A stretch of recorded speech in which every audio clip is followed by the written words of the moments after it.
রহমানির রহিম। সুপ্রিয় নবম ও দশম শ্রেণীর শিক্ষার্থীবৃন্দ, আমি তোমাদের জন্য আরও একটি অনলাইন গণিত ক্লাস নিয়ে হাজির হলাম। আমি আব্দুল্লাহ আল মামুন। আমি আজকে তোমাদেরকে পড়াবো তোমাদের পাঠ্য বইয়ের অষ্টম অধ্যায়, যে অধ্যায়টা বৃত্ত সংক্রান্ত। দেখো, আমি প্রথমেই তোমাদের সামনে তোমাদের স্কুলের যে বেলটা, সে বেলটা খুলে আনলাম। এই বেলটার যে আকৃতি, এই আকৃতিটা নিয়ে আমি আলোচনা করি। বেলটার ঠিক মাঝখান থেকে চারদিকে যদি আমি সমান দূরত্ব বজায় রেখে একবার ঘুরে আসি, তাহলে যে ক্ষেত্রটা উৎপন্ন হবে, আমি একটু বোর্ডে এঁকে দেখাই, তোমরা দেখতে পাবে। এই যে একটা বিন্দু, এই বিন্দুটার থেকে সর্বদা সমান দূরত্ব বজায় রেখে যদি আরেকটা বিন্দু একবার ঘুরে আসে, তাহলে যে ক্ষেত্রটা উৎপন্ন হয়, যে পথটা অতিক্রম করে, এই পথটাকে বলা হয় বৃত্ত। এই পথটাকে বলা হয় বৃত্ত। যেহেতু আমি হাতে আঁকছি, এই কারণে এই বৃত্তের সম্পূর্ণ দিকে সমান হয়নি, কিন্তু তোমরা ধরে নিবে এটা সম্পূর্ণ দিকে সমান হয়েছে। তাহলে এই মাঝের যে অংশটা, যেখানে আমি ফুটা দিলাম, এটাকে বলা হয় কেন্দ্র। আর যে সম্পূর্ণ পথটা ঘুরে আসলাম, মনে করে এই জায়গা থেকে ঘোরা শুরু করে আমি আবার এখানে আসলাম, এই পথটাকে বলা হয় বৃত্ত। আর এই পথটার একটা নাম হচ্ছে পরিধি। এই বৃত্তের সম্পূর্ণ দৈর্ঘ্যকে বলা হয় পরিধি। আমরা সাধারণত এই কেন্দ্রটাকে ও দ্বারা চিহ্নিত করি। কেন্দ্রটাকে ও দ্বারা চিহ্নিত করি। এর কারণ হচ্ছে ও দ্য অরিজিন বা উৎপত্তি স্থল বলা হয়। অরিজিন বা উৎপত্তি স্থল। আর যে সম্পূর্ণ দৈর্ঘ্য, এটাকে বলা হয় পরিধি। এটাকে বলা হয় পরিধি। পরিধিকে আমরা সাধারণত সি দ্বারা প্রকাশ করি, সার্কুইট, অর্থাৎ সি দ্বারা প্রকাশ করি। তাহলে বৃত্তের সম্পূর্ণ দৈর্ঘ্যকে বলা হয় পরিধি। বৃত্তের সম্পূর্ণ দৈর্ঘ্যকে বলা হয় পরিধি। তারপরে আসি, এই বৃত্তের কেন্দ্র থেকে পরিধি পর্যন্ত যে দূরত্ব, বৃত্তের কেন্দ্র থেকে যে পরিধি পর্যন্ত দূরত্ব, এই দূরত্বটুকুকে বলা হয় ব্যাসার্ধ। বৃত্তের কেন্দ্র থেকে এই পরিধি পর্যন্ত দূরত্বকে বলা হয় ব্যাসার্ধ। এই ব্যাসার্ধটা আমি যে কোনো জায়গা থেকে নিতে পারবো। এখান থেকে এই সুতা নিলাম, যদি কেউ মনে করে স্যার আমি তো এদিকে নিতে পারবো, কেউ মনে করে স্যার আমি এদিকে নিতে পারবো। অর্থাৎ যে কোনো দিকে বৃত্তের কেন্দ্র থেকে পরিধি পর্যন্ত দূরত্বকে এই ব্যাসার্ধটা বলা হয়। আমরা যদি সহজে আর একটু আলোচনা করি, যে সাইকেলের চাকা অথবা মোটর সাইকেলের চাকা আমরা সবাই দেখেছি। এই সাইকেলের চাকা বা মোটর সাইকেলের চাকা ঠিক মাঝখান থেকে চাকা পর্যন্ত যে স্পুকগুলি থাকে, এটাকে আমরা সাধারণত আমাদের গ্রামের ভাষায় দাসা বলা হয়, স্পুক বলা হয়। এই স্পুকগুলোই প্রত্যেকটা এক একটা ব্যাসার্ধের সমান। তাহলে একটা সাইকেলের চাকার যে স্পুকগুলি, তারা প্রত্যেকের সমান। ঠিক একই রকমভাবে বৃত্তের কেন্দ্র থেকে পরিধি পর্যন্ত দূরত্ব যে দিক দিয়ে আঁকি, সেটা সমান হবে।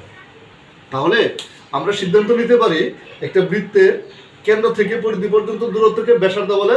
আর একটা বৃত্তের যে কয়টা ব্যাসার্ধ আঁকতে পারি, প্রত্যেকটা ব্যাসার্ধ হবে সমান। একটা বৃত্তের যে কয়টা ব্যাসার্ধ আঁকবো, প্রত্যেকটা ব্যাসার্ধ হবে সমান। আচ্ছা, এখন এটা তো বলছি ব্যাসার্ধ। যদি এটাকে এক প্রান্ত থেকে আরেক প্রান্ত পর্যন্ত নিয়ে যেতাম কেন্দ্র দিয়ে, তাহলে এটাকে বলা হতো ব্যাস। এটাকে বলা হবে ব্যাস। তাহলে দেখো, ব্যাস, এখানে যদি এই ব্যাসার্ধটাকে আর দ্বারা প্রকাশ করা হয়, তাহলে এখানে আর হলে এখানে আর হবে। ব্যাসকে সাধারণত ডি দ্বারা প্রকাশ করা হয়। ব্যাসকে সাধারণত ডি দ্বারা প্রকাশ করা হয়। তাহলে ডি কয়টা আর পাইছি? এই যে একটা আর, এই একটা আর, অর্থাৎ দুইটা আর। তাহলে আমরা কি সিদ্ধান্তে পেলাম? একটা বৃত্তের ব্যাস ওই বৃত্তের ব্যাসার্ধের 2 গুণ।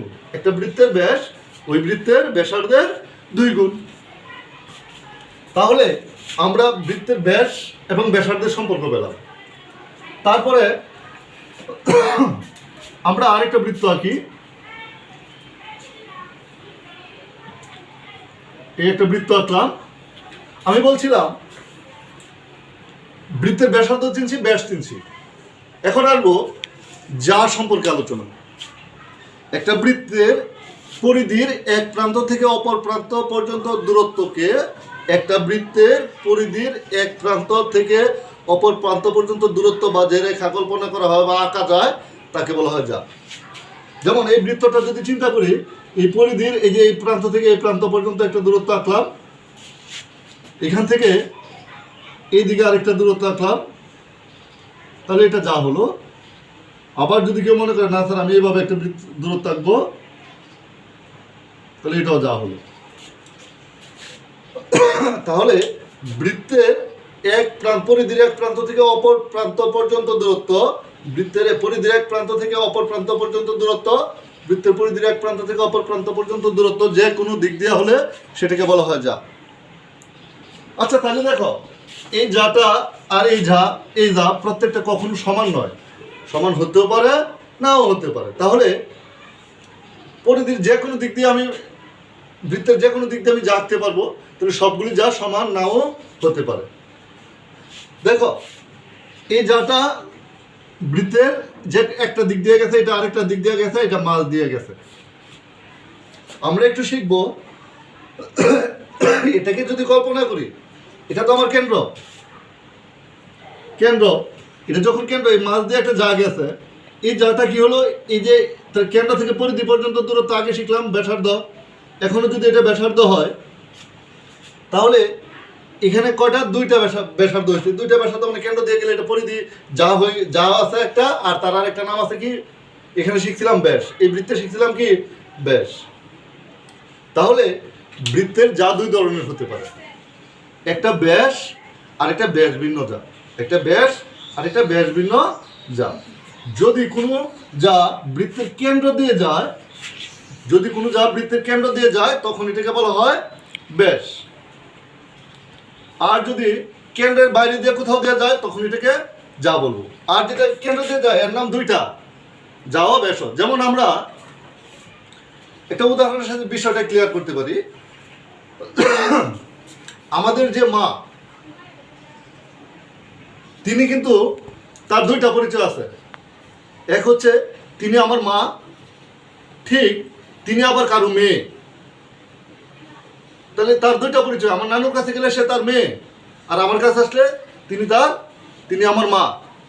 ঠিক এই কেন্দ্রগামী যে যাটা, এর দুইটা পরিচয়। সে যখন এই একবার হিসাব করবে এটা হবে যা, আবার হিসাব করলে এটা হবে ব্যাস। তারপরে আসবো আমরা বৃত্তের ক্ষেত্রে চাপ। একটা বৃত্তের পরিধি থেকে অল্প কিছু অংশ যদি আমি কেটে নেই, তখন সেটাকে চাপ বলা হবে। বৃত্তের পরিধি থেকে অল্প কিছু অংশ যদি কেটে নেই, তখন এটাকে চাপ বলা হবে। তাহলে এই যে এই অংশটুকু যদি আমি আলাদা করে নিতাম, তখন এটা হয়ে যেত চাপ। চাপ হওয়ার পরে এই উপরের অংশটুকু তো আলাদা হয়ে গেল। তাহলে চাপ হলো দুইটা, একটা পরিধি থেকে অল্প কিছু অংশ কেটে নিলে দুইটা চাপ হয়। যে ছোট চাপটা হয় এর নাম হবে উপচাপ, আর যে বড় অংশটা থাকবে একে বলা হবে অধিচাপ।